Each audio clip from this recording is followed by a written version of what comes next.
Hi there, welcome back to Star Citizen. I'm your host, Cabs, and today we have a genuine Star Citizen experience lined up for your enjoyment. In true Star Citizen fashion, right from the jump we're headless. Although this isn't all that alarming, it may be the perfect foreshadowing for how chaotic this gameplay may end up being.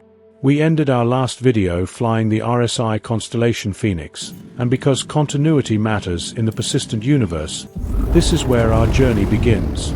Plotting a course for Seraphim Station in the Crusader system, we're on our way to take delivery of the Crusader Industries C1 Spirit. A versatile ship, it has quickly become a favorite of many a citizen across the verse. And with good reason too. Through the magic of editing, we find ourselves approaching the rear of our C1 Spirit. With a medium hull storage capacity of 64 SCU, there is ample room for ground vehicles and snub fighters alike. With a rear blast door, protecting your goods is made simple and sends a clear message: stay out or risk an untimely death. As we make our way to the cockpit, we are met with two doors that both protect you and various other engineering components that will soon be vital for safe traversal amongst the stars. Taking the helm of the C1 Spirit is like sinking down into an Origin X1. You just know you might defecate if you give it a bit too much throttle. As we leave Seraphim Station and set out on our journey of traversal amongst the stars, I realize I've forgotten a weapon and will need to find one before setting sail. Setting a course for Orison, capital city of Crusader and the central hub for all things Crusader Industries, we dive into atmosphere for a quick supply run to help us on our journey ahead. Getting distracted while flying around the verse is easy. For example, I flew down to Orison to pick up a weapon and left without having picked anything up. A rookie mistake that would cost me dearly in the conflict ahead. You'll note that the C1 Spirit comes equipped with ample enough weaponry to protect you and your precious cargo. As you fly out of atmosphere, you'll also notice the C1 handles like a dream, cutting through millions of pounds of atmospheric pressure with incredible ease. Star Citizen at its core is an experience more than it is a game one can play. Without loading screens, one is given an immersive experience that is unmatched in any other genre. With a heavy emphasis on realism in the design choices that are made, we are required to speed up our footage by about 6 times just to showcase how beautiful and stunning it can be to fly down through a planet's atmosphere. Finding ourselves in atmosphere on Yela, one of Crusader's moons, we make a critical mistake that descends our journey into absolute chaos. Veteran players will tell any newcomer to Star Citizen to steer clear of bunkers, unless an individual may want a hard and fast lesson in combat. I could quite easily tell you that this was an intentional decision that led to being shot down for the sake of this video, but truly, this was a rookie mistake that led to disastrous results. Somehow thinking that I could escape through a quantum jump, I shut down my shields and spooled my drive, only to find that losing both wings causes a torque imbalance that prevents you from using your quantum drive. You probably knew this, as this is common sense, but panic set in, and I lost all sense of direction or understanding. So much so that I almost forgot my helmet. I was deaf to reason and blind to what I should do next. I found myself asking the timeless old question: would jumping out of this ship kill me right now? No, it certainly didn't. Stranded on a moon I'd never been to, without a ship or even a weapon to defend myself with, I did what any citizen in my position would do.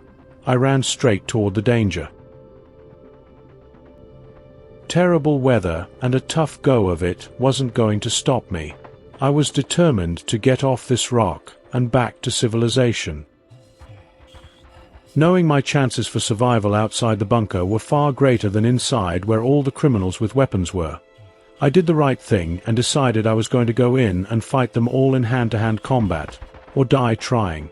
This was quickly becoming a rescue mission, but for who? Scattered around were ships I knew I could probably take to get off this moon, but still, something compelled me to rid this cold rock of the crime syndicate I knew was lurking just below the surface of this facility. The evidence of other citizens' failures was clear, and I was determined not to be another name to add to that list. I was determined to survive.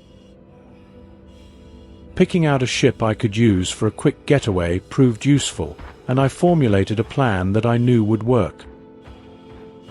Sticking to a plan in the verse is like cutting diamonds with a dull blade. It just doesn't work.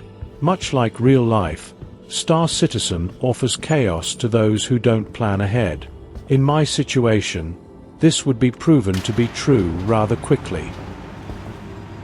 Having never descended into one of these bunkers before, I was quite nervous, as I knew that there was a great deal of individuals below the surface who wouldn't hesitate to kill me. As I've said many times before, elevators will kill you, they are always watching. Remember to mind the gap. Although I'd been confident coming in, I was quickly realizing that bringing fists to a gunfight really wasn't the wisest decision. While I contemplated all of this and came to terms with my mistake of showing up unarmed, I made a last-ditch effort and decided to full send this insanity without any regrets. Setting my plan into motion was simple. Attack anyone who becomes a problem. I knew I could do this. I was ready to kill. Unfortunately for me, so were they. We have now come across the time in our journey where one must decide whether to continue forward or hold down the ever-looming backspace button and give up. As I said earlier, I was determined to survive. I was so determined that I decided to wait on being rescued, and that's exactly what I did. 30 minutes sent by as I sat patiently and waited. Miraculously, I was rescued by another player who did these types of rescues quite frequently. I was amazed at their proficiency and the ease with which they eliminated every enemy, and then some down below.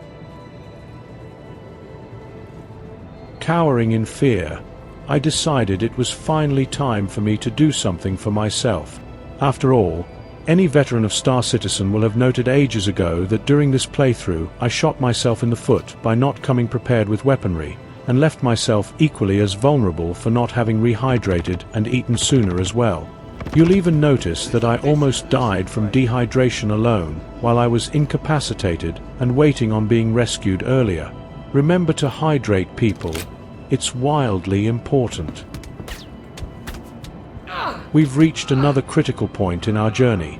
Should we shoot everyone and take everything they own, or loot a few weapons and call it a day? As we've learned once before today already, maybe we should leave the shooting to someone else. This of course doesn't mean we can't pick up a few useful items while we're here. After all, it is free and clearly these guys won't be needing it. Finally deciding it was probably time for me to get out while I could, and only after supplying up on necessary items, I ran to the elevator and made my way back to the surface where I was anticipating a quick getaway. Remembering my helmet this time, I ran to the exit and was planning on holding the door against enemy combatants who would try and take us before we could reach a ship. For me, Star Citizen was running perfectly.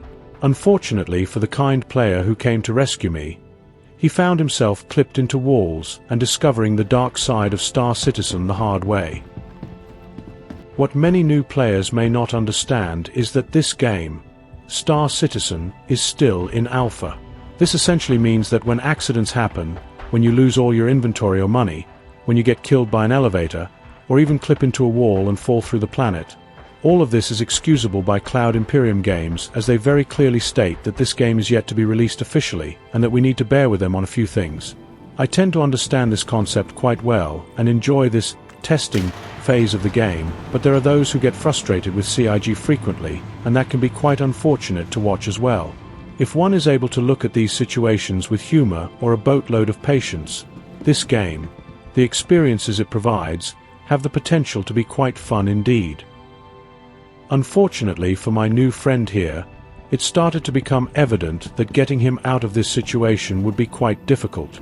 Unsure of how exactly I would be able to help, I tried my best to offer advice, and tragically, we could quickly see that any attempt at rescuing him would cause more harm than good. Frustrated and worn out, helpless and alone, the player decided his only way out was through the planet.